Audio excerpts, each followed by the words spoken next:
Let's do it. Hey everyone, and if you're from Finland, then hey, and welcome to Understandable English. This video is part of a travel series that I have been doing, where I tell you about different trips that I've been on and different places that I've seen, all in a very understandable and relaxed way. So you can learn about the world and also learn English at the same time. Today, I'm going to tell you about my trip to Finland. You may have watched my video about Estonia, and I said that I had visited Finland and Estonia on a spring break trip. I convinced my friends to come with me on spring break when people normally go to warm places to go to Finland to explore. Of course, mid-March in Helsinki is not the most peak tourist season, but we still managed to have fun. We did most of all of these typical things. We saw Senate Square and looked at different cathedrals. We went to a conservatory, went to some museums. We saw this church inside of a rock, and we did just about anything that any tourist would do in Helsinki. What I really enjoyed was seeing the Moomins everywhere.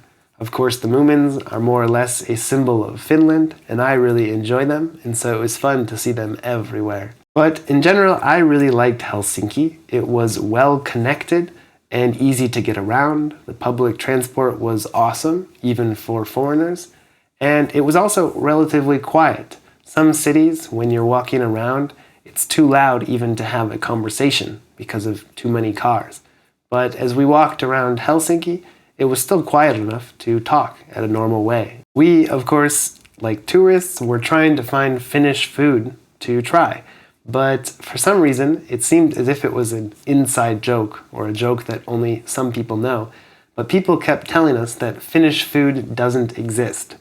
And we kept looking and looking, but we could never really find anything. So if you are Finnish and you are watching this, is this true? Does Finnish food not exist? Or were these people just playing a joke on us? We also visited a Finnish smoke sauna, which was an interesting experience.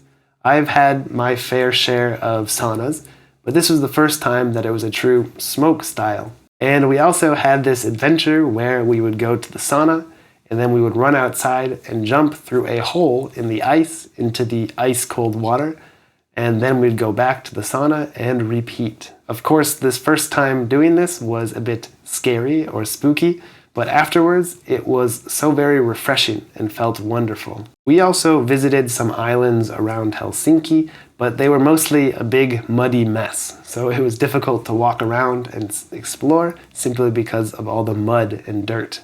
It was spring after all, and not the tourist season.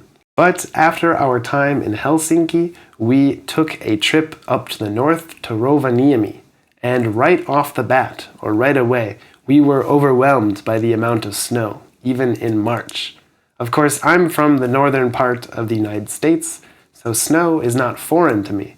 But I'm used to maybe half a meter of snow, maybe a meter of snow. But in Rovaniemi, it was huge. I don't even know how many meters of snow there were, but it was more than I had ever seen in my whole life. Now, Rovaniemi isn't that big of a city, but we still managed to have lots of fun. We went to this Arctic museum, which was super interesting because I had never learned so much about the Arctic ecosystems and biomes and how animals and people have lived there for so long. Some local people also recommended us a pizza place, so we of course had to try it.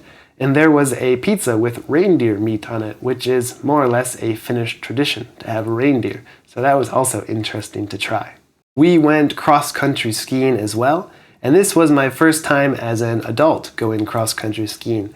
And it definitely lit a fire inside of me and built a passion. Nowadays, I ski almost 3 or 4 times a week in the wintertime. Every night, we went out to try to find the northern lights. And we did this by dressing up nice and warm and going out into the park, which was more or less like a small forest, and waited to see if anything would come out. As we were up there, huddled around a fire, we met a wonderfully kind Finnish man who shared some reindeer sausages with us and told us all about Rovaniemi and the people who live up there. And again, like I had mentioned with Estonians, some people might find Finns, or Finnish people, to be a bit cold, but once you get to know them, they're just the same as everyone else. Of course, one of the biggest tourist attractions in Rovaniemi is the Santa Claus village.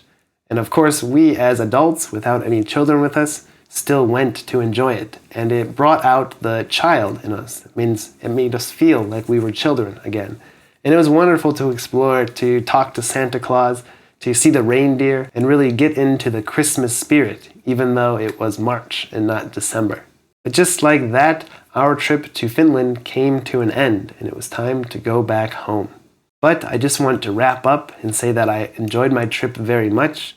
I dream to come back to this part of the world and into Finland to explore the north in the summertime instead of just in the wintertime as well. As always, if you learned something new, feel free to press like and subscribe.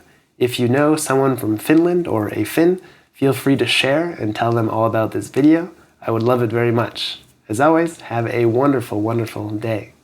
Doodles!